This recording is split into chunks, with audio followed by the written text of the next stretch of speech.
آج جو ہیں احکام کے سلسلے میں لباس کے بارے میں ہے، اور وہ بھی حرام لباس کے بارے میں۔ بعض لباس انسان کے لیے پہننا حرام ہے، اگرچہ لباس انسان کی ضروریات میں سے، انسان کو لباس کی ضرورت ہے، انسان محتاج ہے لباس کا، لیکن اس کی بعض خصوصیات ہوتی ہیں۔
ڈیزائنر ان کے ہوتے ہیں کہ وہ خالی ان کے لیے لباس ڈیزائن کرتے ہیں، مختلف لباس ڈیزائن کرتے ہیں پھر ان کو، تاکہ دوسرے کے پاس ایسا لباس نہ ہو۔ بعض خواتین ایسی ہوتی ہیں، اب وہ قیمتی بھی ہو سکتی ہے اس سے اوپر جو لوگ بہت ہی ترقی یافتہ اس طرح ہیں تو وہ قیمتی سے قیمتی اور ایک سے ایک ڈیزائن. بعض لوگ نچلی سطح پہ لباس شہرت پہنتے ہیں، مثلا صوفیانہ لباس پہننا چاہتے ہیں، پھٹے پرانے لباس، تاکہ اس میں مشہور ہو جائیں. ٹانکے لگے ہوئے ہیں، پٹیاں بندھی ہوئی ہیں، اس میں پھٹے ہوئے ہیں، مثلا میلے لباس ہیں، نیت کیا شہرت. تو وہ لباس جو اس حوالے سے بھی یعنی میلگی، فرسودگی اور اس حساب سے بھی انگوش نما ہے تو وہ بھی حرام ہے.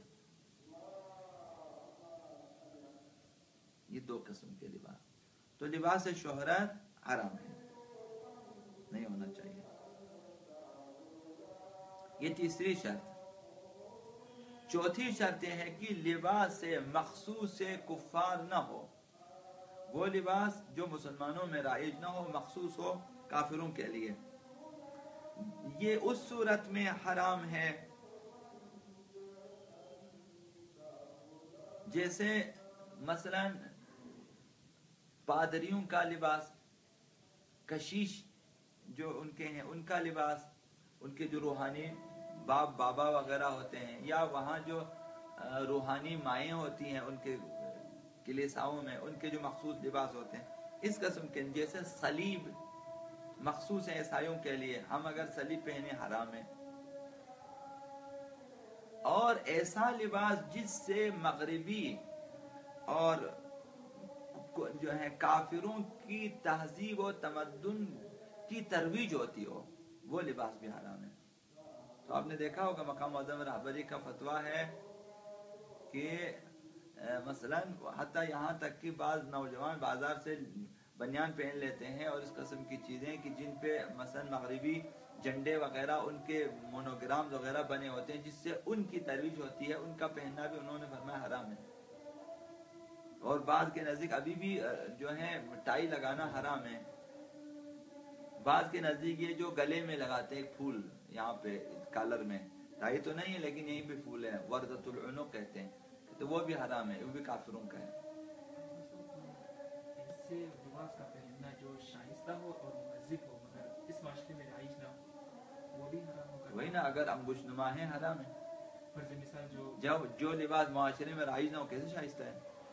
جو قاعدہ کہتے تھے نا تو رائج ہے، سارے مولانے پہنتے ہیں. آپ پنجاب میں جائیں تمام ذاکرین پہنتے ہیں. عراقی لباس جو ہے، عراقی لباس بھی یہاں عموماً رائج ہے، علماء پہنتے ہیں اور اس میں کوئی مطلب کوئی ایسی چیز نہیں ہے. لیکن وہ بھی اگر آپ اپنے شہرت کے لیے پہنے حرام ہے، کیونکہ آپ عربی بھی نہیں ہیں اور روحانی بھی نہیں ہے. روحانی لوگ عربی لباس کو مثلا روحانی ہونے کے ناطے پہنتے ہیں، ٹھیک ہے نا، وہ پیغمبر اسلام کے حوالے سے مثلا روحانی حوالے سے رائج ہو چکا ہے.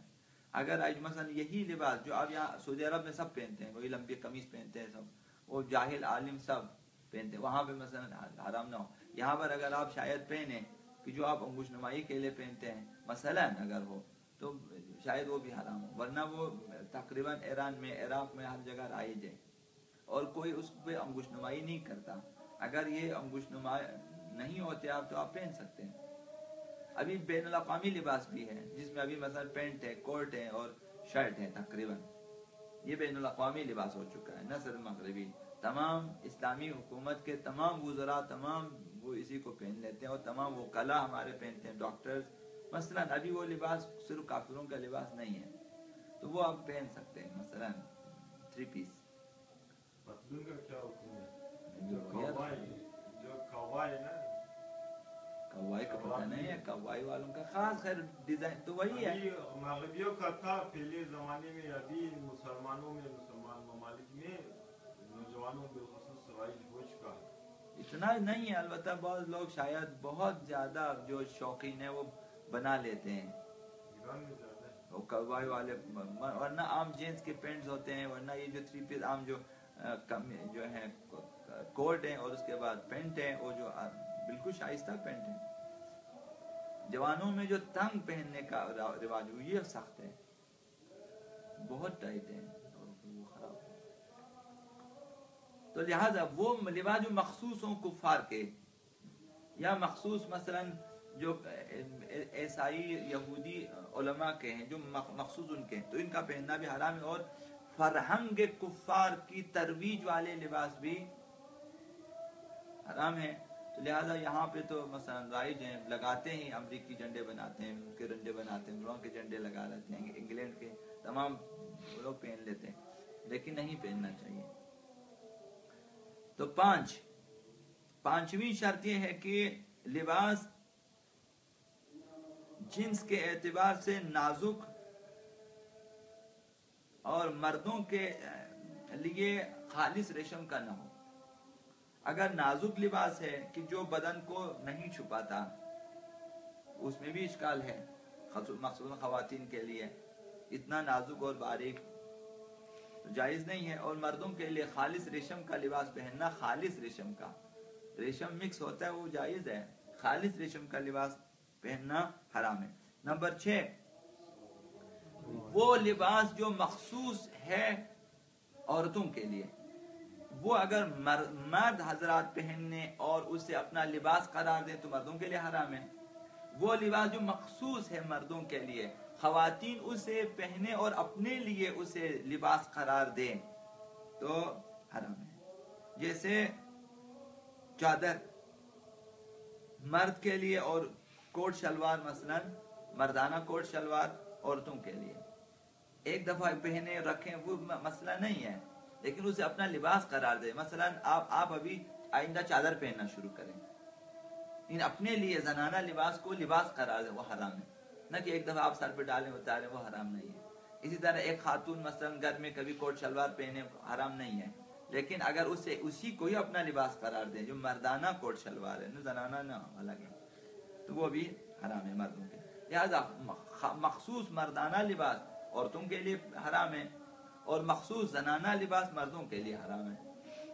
7، نازک جوراب کا پہننا عورتوں کے لیے نامحرموں کے سامنے جائز نہیں ہے۔ اگر ان کے جو ہے پاؤں نامحرموں کے سامنے ہیں، مثلا دکھائی دے دیتے ہیں تو اوپر تک، تو نازک جوراب اگر پہنے کہ جس سے وہ چیزیں ظاہر ہو جاتی ہیں، تو یہ بعض نے فرمایا کہ ان کے لیے بھی جائز نہیں ہے۔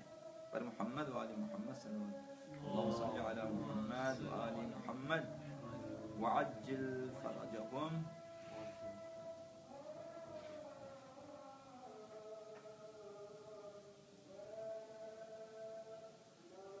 تو آئیں اپنے علم اخلاق کی طرف۔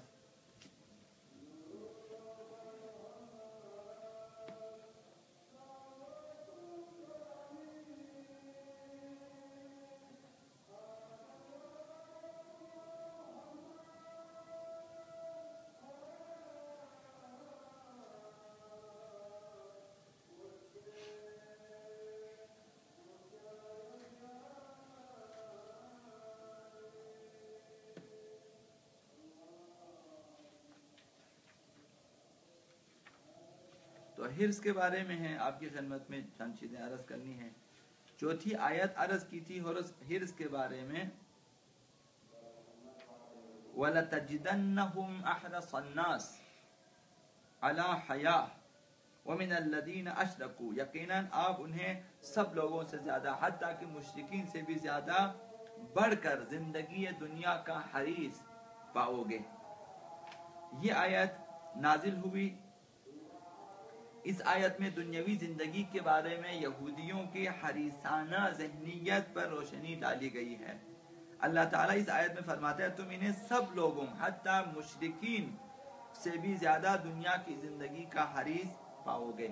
وَلَتَجِدَنَّهُمْ أَحْرَصَ النَّاسِ عَلَى حَيَاةٍ وَمِنَ الَّذِينَ أَشْرَكُوا، اور مشرکین سے بھی، یعنی ان کی حالت یہ ہے، ان بعض یہودیوں کی، کہ مال و دولت جمع کرنے میں، دنیا پر قبضہ کرنے میں، ہر چیز پر اپنی اجارہ داری قائم کرنے میں وہ مشرکین سے بھی بڑھ کر حریص ہیں۔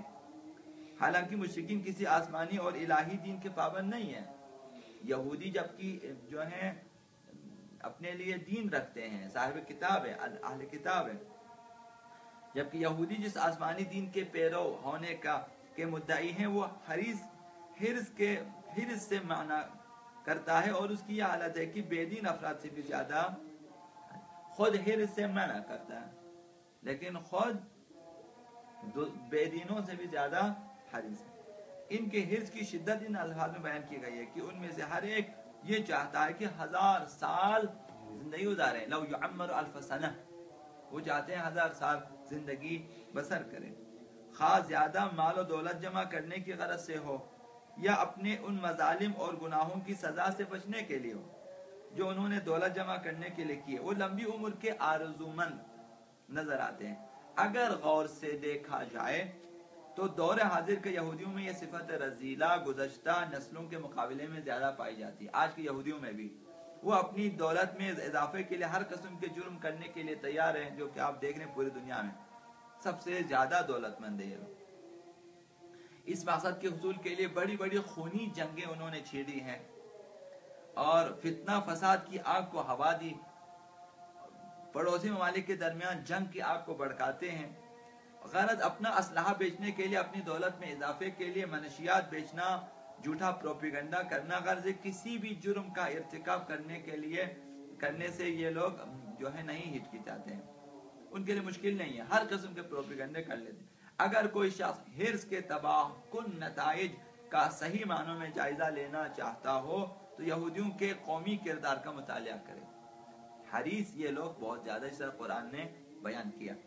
اس آیت میں لفظ حیات استعمال ہوا، احرص الناس علی حیاء، حیات جو اس میں نکرہ ہے، حیات اس میں نکرہ ہے، زندگانی، جو اس بات پر دلالت کرتا ہے کہ ان کی نظر میں جو چیز اہمیت رکھتی ہے وہ صرف زندگی ہے، خواہ وہ انسانی زندگی ہو یا حیوانی زندگی، چونکہ نکرہ ہے، نہ عام ہے، عام یعنی جو بھی زندگی ہو، دنیاوی زندگی ہو، حیوانی زندگی ہو، شہوانی زندگی ہو، دولت کی، جو بھی، تو لہذا چاہے وہ درندوں جیسی زندگی ہو، انہیں زندگی چاہیے۔ بعض مفسرین کا خیال ہے یہ آیت صرف یہودیوں کی نفسیات کی عکاسی نہیں کر رہے بلکہ سب لوگوں کو خبردار کر رہے کہ حرص اور دنیا پرستی کے نتائج کے بارے میں غور کریں، صرف یہودیوں کے لیے نہیں، ہمیں بھی چاہیے کہ ہم دنیا پرستی کی جو بیماری ہے اس میں غور کریں، ایسا نہ ہو کہ وہ بھی انہی گردابوں میں پھنس جائیں جن میں یہودی پھنسے ہوئے ہیں۔ آج یہودی اسی میں پھنسے ہیں۔ قرآن شریف میں یہودیوں نے بہت سے انبیاء کو قتل کیا، قرآن میں آیا ہے کہ یقتلون الانبیاء، اس طرح سے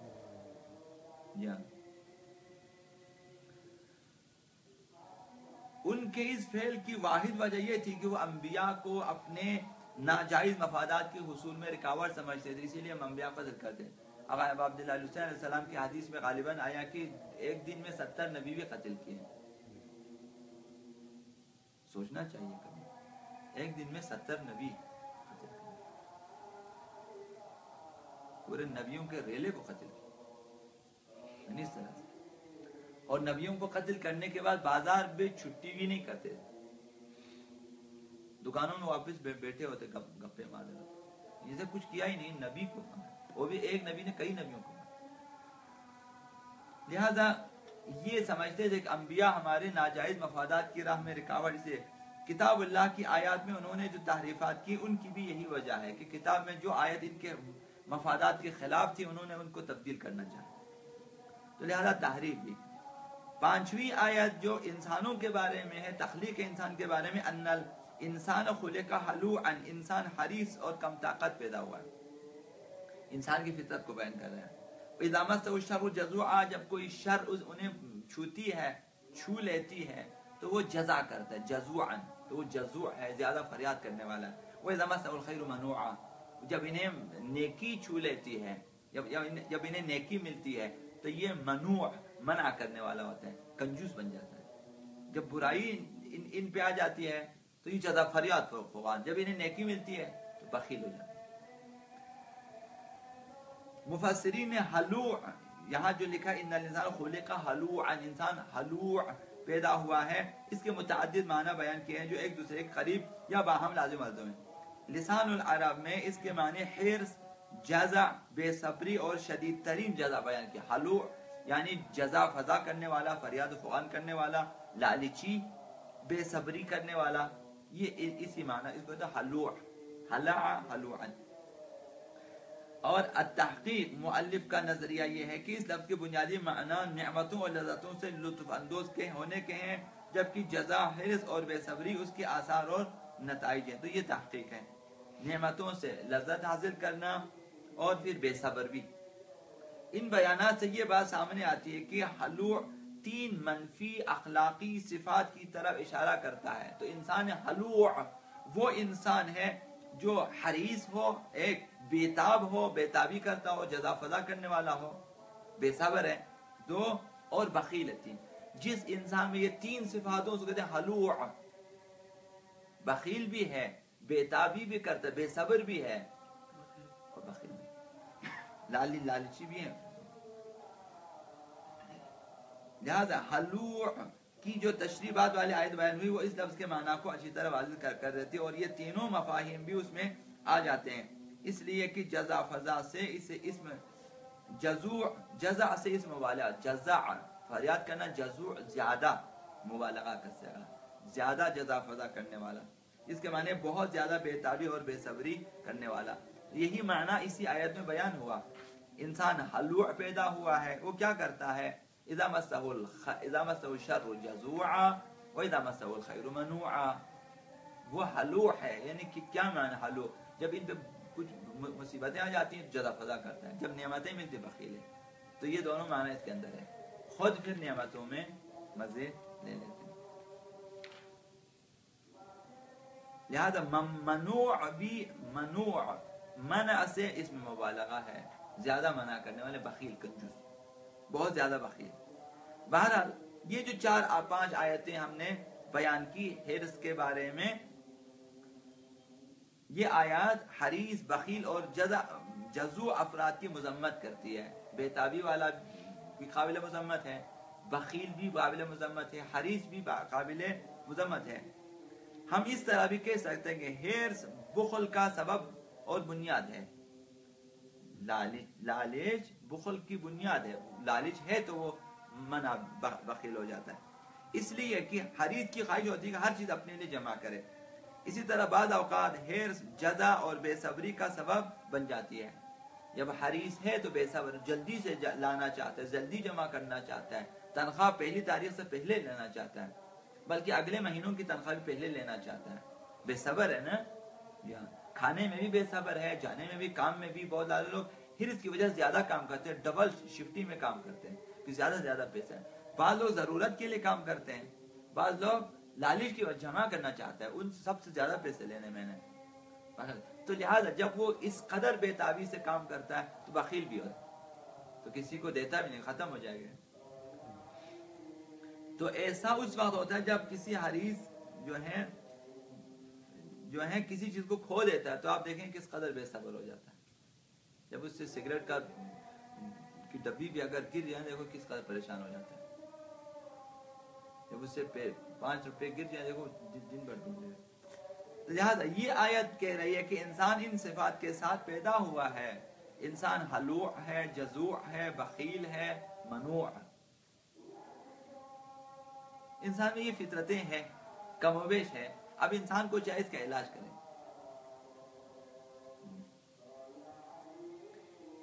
یہاں یہ سوال پیدا ہو، جب اللہ تعالیٰ نے انسان کو سعادت اور کمال کے لیے پیدا کیا ہے تو پھر اس بات کے کیا معنی کہ اس نے انسان کو ان نقائص کے ساتھ پیدا کیا جو انسان کی سعادت اور کمال کی راہ میں سب سے بڑی رکاوٹ ہے، حرص بھی، بخل بھی، بے صبری بھی۔ جبکہ خداوند خود ہمیں حرص سے بچنے کی تعلیم دیتا ہے، بخل سے بچنے کی تعلیم دیتا ہے، صبر کی تلقین کرتا ہے۔ یہ منفی صفات خدا نے انسان کے اندر کیوں رکھے ہیں؟ اس سوال کے جواب میں بعض علماء نے کہا کہ یہ صفات ان افراد کی جو ایمان سے محروم ہیں۔ اگر انسان کو ایمان کی دولت نصیب ہو جائے تو وہ صبر، حوصلہ، سخاوت کا منبع اور سرچشمہ بن جاتا ہے۔ سیدھی سادی جواب یہی ہے کہ انسان کو خدا نے عبادت کے پہلے شیطان کیوں پیدا کیا ہے؟ شیطان کو اسی وقت ختم کر دیتے ہیں۔ یہ تمام انسان کے امتحان کے لیے ہے، تربیت کے لیے ہے۔ آپ کو خام پیدا کیا گیا ہے، خام پیدا کیا ہے، آپ کو پختہ ہونا ہے، ٹھیک ہے نا؟ یہ سب کو معلوم ہے کہ حاصل عمرم سے سحر بیش نیز خام بودم پختہ شدم سوختم۔ یہ انسان کے آپ کو خام پیدا کیے تو یہ خامیاں ہیں انسان کے اندر، لہٰذا آپ کو پختہ ہونا ہے، اپنے حرص کا علاج کرنے، اپنے بخل کا علاج کرنے، اپنے وارے کا علاج کرنے وغیرہ وغیرہ، اپنی کمزوری دور کرنے تاکہ کہ وہ ترقی کرے۔ ایسا نہیں ہوتا خداوند پیدائشی طور پر اس کو کامل بنا دیں تو سیر جنت میں جائے، تو شیطان اسی مقصد کے لیے ہے، وہ ہمیں وسوسہ کرتا ہے، ہمیں بچنا ہے۔ انسان کے اندر جو فطری نقائص رکھے ان کو قابل جبران ہے، ٹھیک ہو سکتا ہے۔ تو لہذا انسان بے ایمان ہو تو اس میں حرص بھی ہے، بخل بھی، لیکن اگر ایمان ہو جائے تو اس کی تربیت ہو جاتی ہے، جب تربیت ہو جاتی ہے بخل سے، حرص سے اور ان چیزوں سے، بے صبری سے انسان نجات حاصل کر لیتا ہے، تو سعادت اور کمال کے لیے راہ ہموار۔ یہ تمام نقائص انسان کے اندر ہے تاکہ انسان ان کے ساتھ مقابلہ کرے، لڑے، تاکہ پتہ چلے کون آگے بڑھتا ہے، کون پیچھے رہ جاتا ہے۔ جب انسان ایمان سے محروم ہو جاتا ہے تو چھوٹی چھوٹی مشکلات کے سامنے بے صبری کا مظاہرہ کرتا ہے، اس لیے کہ اس کے پاس کوئی قابل اعتماد سہارا نہیں ہوتا جس پر بھروسہ کر کے مشکلات کا مقابلہ کرے۔ با ایمان افراد کے پاس خدا کا بھروسہ ہے۔ اسی طرح ایسا انسان حریص اور بخیل بھی ہو جاتا ہے کیونکہ اسے اللہ سے کوئی امید نہیں ہوتی، جس کے ہاتھ میں غیب کے خزانوں کی چابیاں ہیں اور تمام نعمتوں اور برکتوں کے ذخیرے اس کے ہاتھ میں ہوتے ہیں۔ تو جن کا ایمان ہے وہ پھر دینے کے بعد سمجھتا ہے کہ مجھے انشاءاللہ بہت کچھ مل جائے گا، خدا پر اعتماد ہوتا ہے۔ جن کا اعتماد نہیں ہوتا پھر دینے کا بعد ختم ہو جاتا ہے۔ تو لہٰذا یہ بے ایمان افراد کے بارے میں بیان، یہ بات مفسرین نے لکھا۔ حسن تو اس نقطۂ نظر کی تصدیق والی آیات سے، اس جو ہے بعد والے آیات سے، جن میں با ایمان نمازیوں کو ان صفات کے حامل انسانوں میں مستثنا کیا گیا ہے، انشاءاللہ کل آپ کی خدمت میں ہم عرض کریں گے۔ اور محمد و آل محمد صلی اللہ علیہ وسلم۔